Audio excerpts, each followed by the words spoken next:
Hola, bienvenidos una vez más. El día de hoy vamos a hablar un poco sobre el protocolo básico de evaluación de la muñeca. Voy a presentar un infográfico que he preparado siguiendo la línea de los anteriores infográficos que hemos ido presentando por este canal para evaluaciones ecográficas musculoesqueléticas. Principalmente esto va dirigido a personas que se están iniciando, personas que conocen la ecografía y tienen dudas acerca de la evaluación muscular, o las personas que desean iniciarse en la evaluación musculoesquelética y quieren orientarse un poco en cuáles son los pasos a seguir o cuáles son las principales vistas, las principales medios de abordaje que utilizamos para hacer nuestros diagnósticos diferenciales en la consulta en el día a día.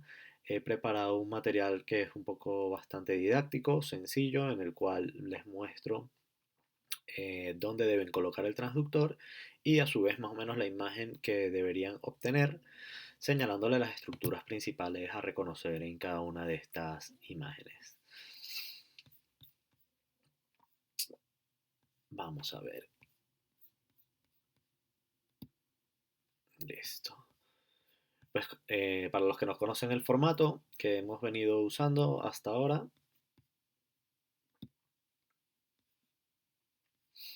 básicamente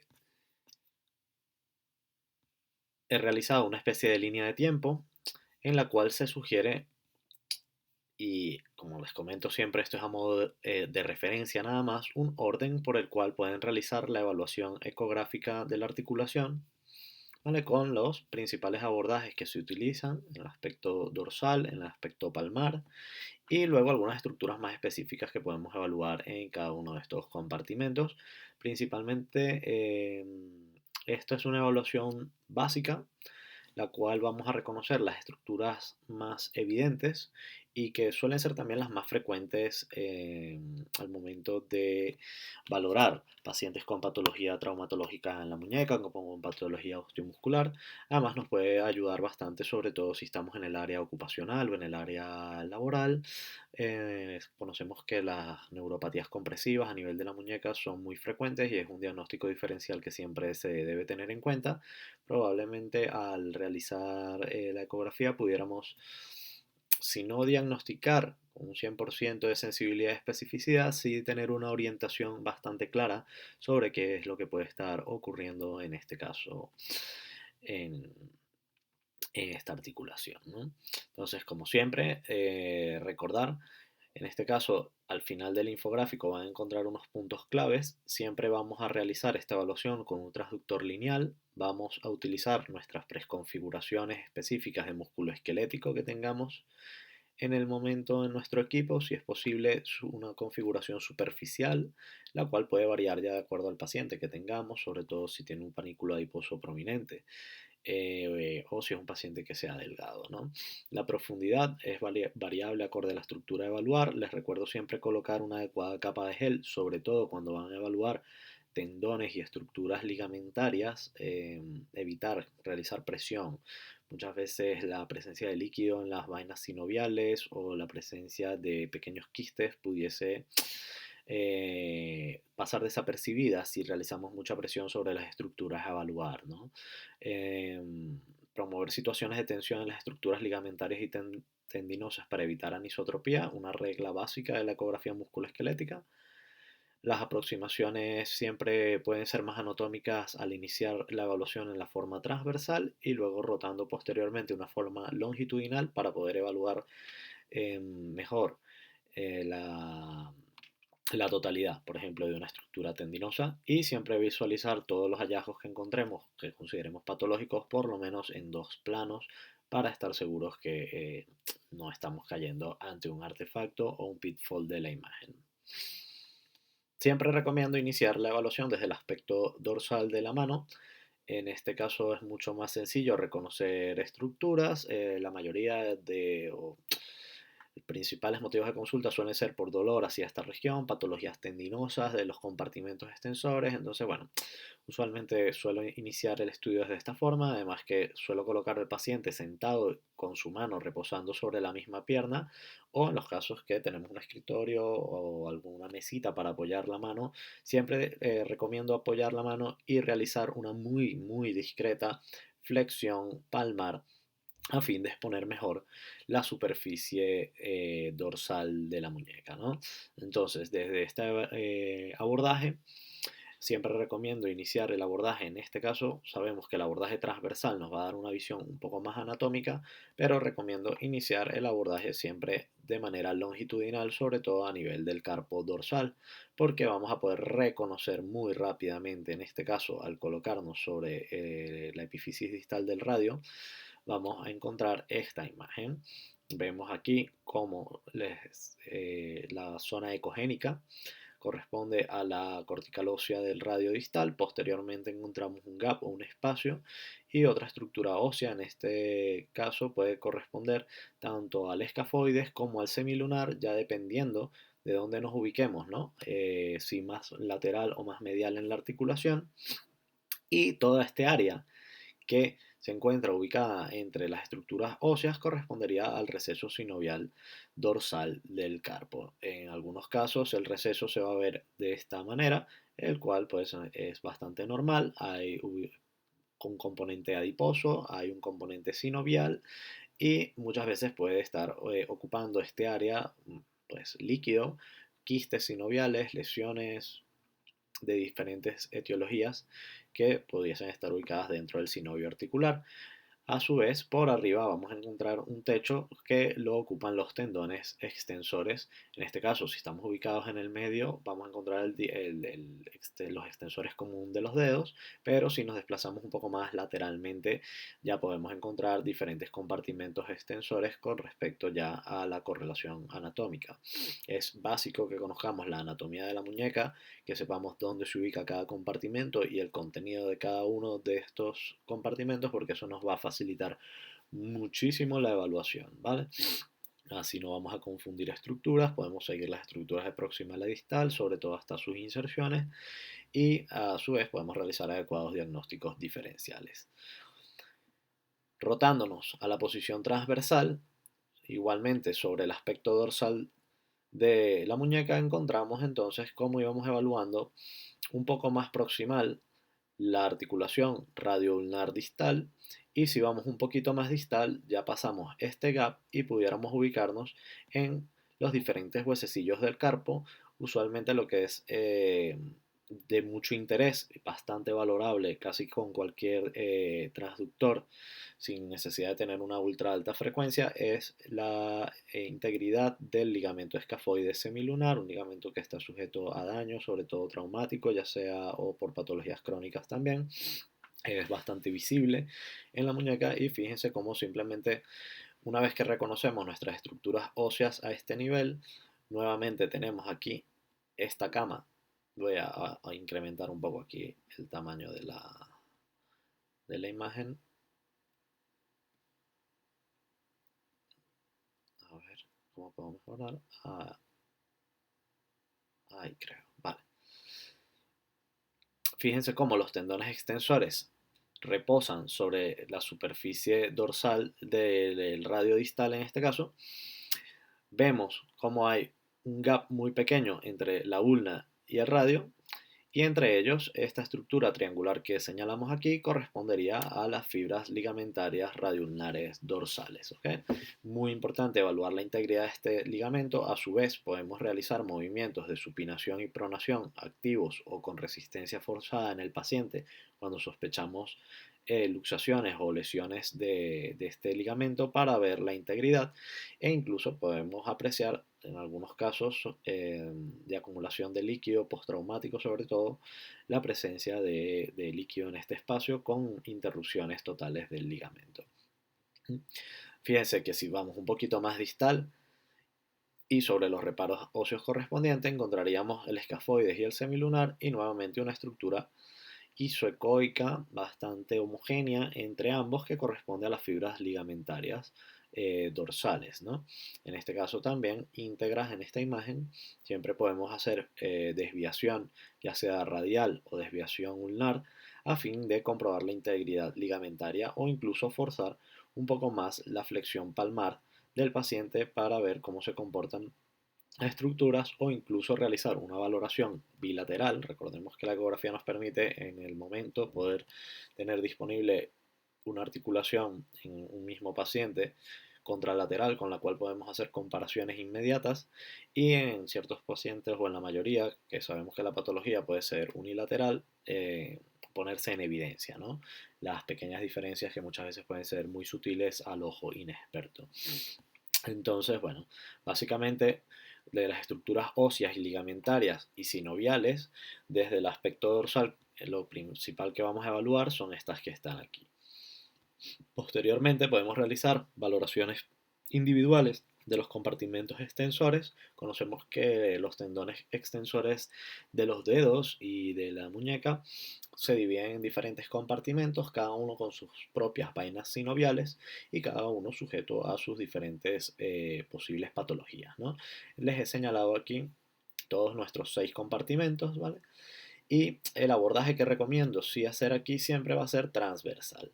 Como hemos comentado, dependiendo de dónde nos ubiquemos, si más lateral, perdón, si más medial o más lateral en el paciente, encontraríamos los diferentes compartimentos. Sabemos que en el aspecto más lateral o radial vamos a encontrar al primer compartimento y los numeramos en sentido ya medial o en sentido ulnar, del 1 al sexto o del primero al sexto, ¿vale? En el primero encontramos el extensor corto del pulgar y ahí hay un error aquí en esta imagen. En este caso no sería el extensor pollicis longus, sino en este caso correspondería esto al abductor pollicis longus, ¿vale? Entonces en este caso sería el abductor largo del pulgar y el extensor corto del pulgar, que comparten muchas veces una vaina tendinosa, y además esto está sujeto a múltiples variantes anatómicas. La tenosinovitis de Kervain es la patología principal o la patología propia de este compartimento extensor, muy frecuentemente referida a la consulta, y generalmente debemos visualizar si los tendones se encuentran afectados ambos o alguno independientemente, porque muchas veces pueden existir septos divisorios del compartimento o vainas independientes para cada tendón. Las estructuras que inmediatamente se relacionan con este compartimento son la arteria radial y la rama superficial del nervio radial, las cuales también las podemos valorar ecográficamente bastante bien, ¿ok? Siempre les recomiendo hacer la valoración en manera transversal y de repente pasar a un plano ya longitudinal para valorar la integridad del tendón, ver las partes de anisotropía, pero los diagnósticos siempre debemos confirmarlos y tratar de visualizarlos en el aspecto transversal. Pasando un poco más hacia el aspecto ulnar, encontramos el segundo compartimento ya reposando directamente sobre la cara radial del estiloides. Encontramos al extensor corto, al extensor carpi radialis brevis y al extensor carpi radialis longus, es decir, a los extensores radiales del carpo corto y largo. Ambos pasan distalmente hasta insertarse correspondientemente cada uno en las bases de los metacarpianos. También suelen ser sujetos de fricción con el primer compartimento a nivel proximal. Debemos descartar siempre un síndrome de entrecruzamiento proximal. Te recomiendo que veas uno de los videos que tengo describiendo cómo diferenciar entre un síndrome de entrecruzamiento proximal o un síndrome de entrecruzamiento distal, el cual ocurre ya a nivel de la decusación del tercer compartimento con el segundo. Desde este aspecto ya un poquito más sobre el aspecto dorsal completamente de la muñeca, encontraríamos medial al tubérculo de Lister en el radio, encontraríamos al extensor largo del pulgar, ahora sí, el cual tiene un compartimento único. Este posteriormente decusa, ¿vale?, más radialmente para conformar el borde lateral de la tabaquera anatómica, y Posteriormente discurre hasta insertarse en el primer dedo. Y si seguimos la evaluación, a su lado encontraríamos el extensor común de los dedos. En este caso podemos colocarnos directamente sobre él. Es muy importante que realicemos valoraciones, en este caso transversales y longitudinales, y que no confundamos este engrosamiento que hay superficial al extensor común de los dedos como problemas de la vaina sinovial, sino que esto corresponde al retináculo extensor, el cual es visible en su totalidad a este nivel. Un poquito más medial encontraríamos el extensor del quinto dedo, el cual comparte su vaina propia. Algunas veces pudiese estar sujeto a variables anatómicas y estar dentro de la vaina común, pero lo más frecuente es que sea individual. Fíjense cómo les he señalado a este nivel. Igualmente, como lo veíamos en la imagen de la valoración ligamentaria y la valoración articular, como por debajo encontramos a la ulna y al radio, y en profundo a las mismas las fibras del ligamento radioulnar dorsal. ¿Okay? Entonces, por último, para evaluar el sexto compartimento extensor, tendríamos que ya pasar completamente nuestro proceso estiloideo ulnar y colocarnos completamente en el lado ulnar para poder observar el extensor carpi ulnaris, el cual también va a tener un repliegue por encima del retináculo extensor y la debemos valorar ubicado dentro de esta pequeña depresión que se forma en el estiloides ulnar, donde él debe descansar. Podemos hacer valoraciones activas con presión en el paciente o contra resistencia, valorando si hay luxación de este tendón fuera de esta corredera, e incluso podemos hacer una valoración longitudinal que les demostraré ya al final, donde podemos, además de valorar este tendón en toda su longitud y su vaina, también observar desde este punto lo que corresponde al complejo fibrocartílago triangular. Obsérvense cómo para valorar, por ejemplo, el primer compartimento extensor, nos colocamos sobre los reparos anatómicos y le pedimos al paciente que realice una discreta desviación ulnar de la muñeca para promover la tensión de las estructuras ligamentarias. Incluso pudiéramos flexionar un poco el pulgar, atentos que muchas veces si hay una inflamación tenosinovial al paciente le va a doler esta desviación y tendríamos que asistirlos, pero con mucho cuidado.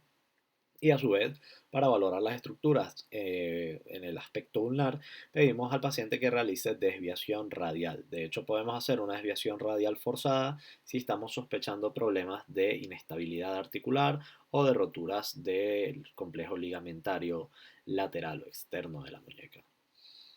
Posteriormente, después de valorar todo el aspecto dorsal, podemos pasar al aspecto palmar. En este caso, igualmente recomiendo contrarrestar y la anisotropía y los artefactos de la evaluación. Al realizar una extensión de la muñeca, el paciente nuevamente puede colocarse la mano sobre la pierna y promover la extensión dejándola caer a lo largo de la rodilla, o podemos colocar por debajo un toallín o una almohadilla específica para promover esta situación, ¿no?, de extensión de la articulación, lo cual nos va a permitir que las estructuras flexoras tengan tensión y puedan ser valoradas. En este caso, sí podemos hacer nuestra evaluación iniciándola transversalmente o longitudinalmente, dependiendo ya de nuestra experiencia o de lo que consideremos más cómodo. Las estructuras tendinosas las vamos a identificar en el plano transverso, pero las vamos a valorar longitudinalmente, y los que son de mayor interés al componente flexor, sobre todo que se encuentran por fuera del túnel del carpo, corresponden al flexor radial del carpo y al flexor ulnar del carpo. En este caso, ambos pasando por sus respectivos reparos óseos a nivel del carpo, del túnel carpiano, ¿vale? El radial sobre el escafoides, a insertarse posteriormente en las bases de los metatarsianos, e igualmente el ulnar sobre el pisiforme, donde deja algunas inserciones y posteriormente procede a insertarse en las bases de cuarto y quinto metacarpianos, ¿no? Entonces, en este caso, fíjense cómo los tendones tienen un patrón fibrilar homogéneo. Podemos observar sus vainas si hubiese la presencia de líquido, o si buscamos lesiones o roturas tendinosas, examinarlas en toda su longitud, incluso pudiendo desplazarnos más proximalmente en el antebrazo y valorar el componente miotendinoso o la unión miotendinosa. E igualmente, a nivel distal, podemos incluso seguir hasta la inserción en la base de los metacarpianos, donde podemos encontrar también lesiones, avulsiones óseas, lesiones crónicas o la presencia incluso de quistes o lesiones ocupantes de espacio que estén condicionando alguna especie de pinzamiento, así como no podemos tampoco descartar nunca ya en pacientes mayores o en patologías crónicas articulares donde empiezan a haber osteofitosis o fracturas del pisiforme o del escafoides que hayan generado callos óseos. Muchas veces también vamos a encontrar cómo estos mismos pueden estar ocasionando una inflamación de la estructura tendinosa simplemente por incremento de la fricción. Y desde este aspecto, muchas veces una de las patologías principalmente o que más queremos descartar, ¿no? Los atrapamientos del nervio mediano en el túnel carpiano, realmente la electromiografía es un estudio que no debemos descartar y que siempre debemos pedírselo a los pacientes, pero al realizar la ecografía vamos a tener muchísima información sobre el estado macroscópico del nervio, vamos a poder observar muy bien todo lo que es el túnel del carpo y su contenido y además las características principales que realmente no tenemos que entrar en mucho detalle al momento de realizar mediciones, sobre todo cuando estamos iniciando, se nos puede dificultar, pero que haciendo una valoración cualitativa es muy útil y nos va a dar muchísima información, muchas veces incluso la misma que nos daría realizar todas las mediciones pertinentes, ¿no? Entonces, cuando tenemos esta visualización transversal a nivel del carpo, debemos encontrar nuestros reparos óseos, el escafoides y el pisiforme, y entre ellos vamos a encontrar estas estructuras. Una estructura arqueada isoecoica que corresponde al retináculo flexor, por fuera de ellos, en este caso, el flexor radial del carpo, el flexor del pulgar también, perdón, el flexor del pulgar es interno al retináculo. Y en este caso el flexor ulnar del carpo, no lo he señalado porque no se aprecia muy bien, pero está íntimamente adyacente al pisiforme, como ya lo hemos visto en la imagen longitudinal. Y una vez que identificamos nuestro techo del túnel carpiano, nuestro retináculo flexor, por debajo deberíamos encontrar el flexor del pulgar, el flexor largo del pulgar y los flexores comunes de los dedos, ¿vale? Estas estructuras pueden tener líquido condicionando una disminución del espacio libre a nivel del túnel carpiano y por tanto, secundariamente condicionando inflamación del nervio, pueden haber quistes de la vaina sinovial o a su vez no debemos olvidar que aquí al final hay recesos sinoviales, lo vamos a ver un poquito más adelante, pero también la presencia de lesiones sinoviales, quistes sinoviales pudiese estar condicionando compresión de las estructuras a nivel del túnel. Podemos valorar qué tan arqueado está el retináculo. Se describe que un arqueamiento por encima de las prominencias óseas puede ser anormal. Podemos ver el nervio mediano que siempre debe tener una estructura ovoide, un patrón pseudovárico y es algo aplanado. No debe estar grueso, no debe estar hipoecoico, lo podemos valorar longitudinalmente y buscar signos de neuropatía crónica. A su vez podemos pedirle al paciente que movilice los dedos y podemos ver el desplazamiento y el movimiento del nervio dentro del túnel, el cual si lo vemos reducido, pues podemos sospechar que existe algo de compresión a este nivel.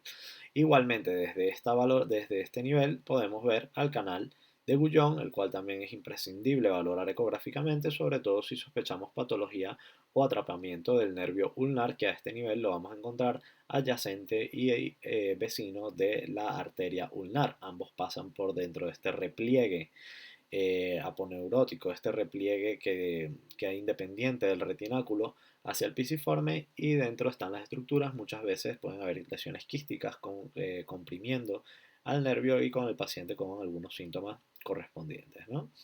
Entonces, básicamente, estos son los principales abordajes que hacemos en el aspecto flexor y haciendo énfasis sobre todo a descartar neuropatías a este nivel que suelen ser bastante frecuentes en el medio laboral. Y por último, bueno, como les comentaba aquí, no es desestimable tampoco la evaluación de los recesos sinoviales a nivel palmar, sin embargo hay que tratar de hiperextender un poco la muñeca para poder evaluar las superficies óseas y encontraríamos ya íntimamente por debajo de los tendones cómo se encuentra este sinovio. Muchas veces escaso líquido, se suele ver mucho más sencillamente desde el aspecto dorsal, por lo que siempre recomiendo iniciar la evaluación desde ahí. Y usualmente cuando ya el líquido es mucho más prominente o en el caso de que haya una lesión traumática, podemos sí ver distensión, ¿no?, del sinovio a nivel ya del aspecto palmar, pero no podemos descartar igual aquí la presencia de lesiones sinoviales, quistes u otro tipo de lesiones, ¿no? Igualmente, valorar siempre desde aquí la integridad de las corticales óseas en pacientes con traumatismos tampoco es desestimable, e incluso dependiendo de nuestra pericia ya y la capacidad de resolución de nuestro transductor, pudiéramos evaluar las uniones ligamentarias propias de cada uno de los huesos del carpo, ¿ok? Y por último, he dejado aquí esta imagen porque siempre es una pregunta que vemos bastante en los cursos o que ya lo han hecho algunos de ustedes en los videos anteriores, en la cual si es posible valorar el complejo fibrocartílago triangular en ecografía. Pues bueno, claro que lo es. Nuevamente, el conocimiento de la anatomía es indispensable, la clínica y la correlación clínica más aún. Y por último, que tengamos pues no solo una adecuada técnica, sino también un equipo que nos permita una resolución adecuada de estructuras superficiales, ¿no? Entonces, en este caso, promovemos la desviación radial, damos tensión al extensor ulnar del carpo y vamos a usar a esta estructura tendinosa como ventana para aproximarnos al espacio articular. Entonces, más adelante pudiese hacer un video específico sobre ya cómo evaluar el complejo y todas las estructuras que lo componen. Realmente ya esto escaparía evidentemente de la parte básica, ya sería un poco más avanzado, pero debemos tener en cuenta, sobre todo a grosso modo valorando, muchas veces clínicamente nos va a parecer que el paciente tiene una inestabilidad. Como ya comenté antes, valorar la articulación dorsal radioulnar es indispensable porque realmente este ligamento forma parte del complejo fibrocartílago triangular, de hecho va a darle estabilidad a lo que corresponde al disco articular que ahí se ubica, y muchas veces lesiones del complejo van a estar ya puestas en evidencia por una afección del ligamento radioulnar dorsal, y siempre que hay lesiones del ligamento radioulnar dorsal está comprometido probablemente la estabilidad del complejo fibrocartílago triangular, ¿no? Entonces fíjense que en este caso es una imagen normal.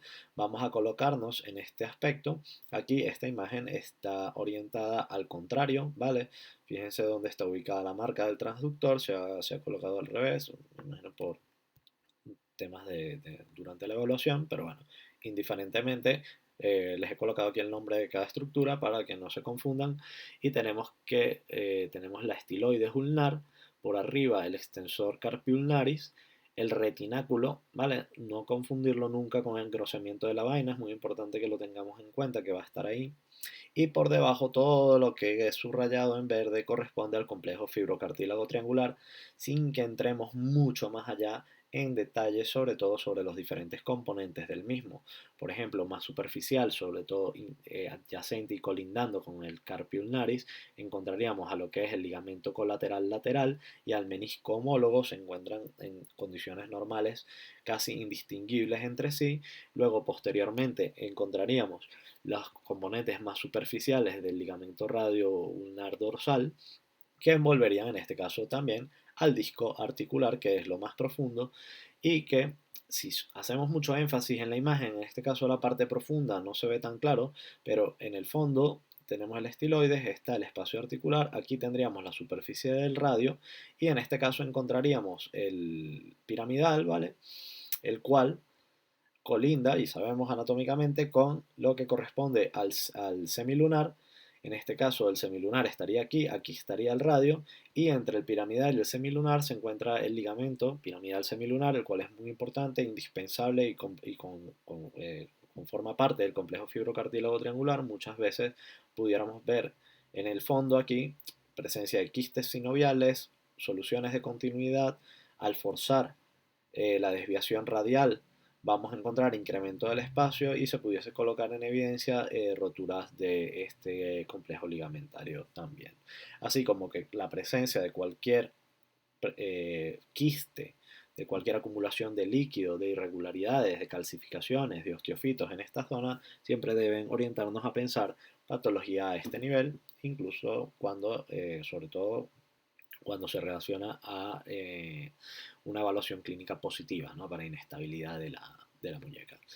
Eh, Básicamente estas son las cositas más principales que podemos valorar mediante ecografía, dentro de que realmente la muñeca es una articulación muy noble para valorar, las estructuras están ahí, son muy superficiales, son fáciles de ver, y lo más importante es que siempre estemos al día con nuestra evaluación anatómica, con que dediquemos un poco a valorar clínicamente al paciente, a palpar, a tocar, a preguntar sobre la clínica, porque eso nos va a orientar muchísimo al momento de evaluar, y posteriormente, ya con un esquema previo, pasar a hacer nuestra ecografía, lo cual verán que a medida que lo practiquen y lo pongan a prueba con los diferentes pacientes, cada vez se van a hacer más familiares con los hallazgos, con la anatomía normal y posteriormente con los hallazgos patológicos que son muy frecuentes.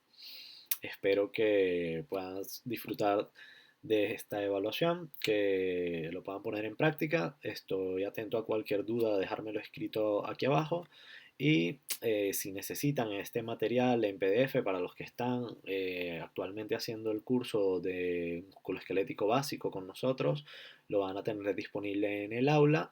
Y para las demás personas que me siguen a través del canal o que deseen tener acceso a esta información, no dejen de comentármelo, pasarme sus correos o algún contacto y como siempre tratar de apoyarme un poco siguiéndome en el canal de YouTube y dándole like a los vídeos me ayudaría bastante para poder continuar creando contenido para ustedes. Muchas gracias y hasta una próxima evaluación. Saludos.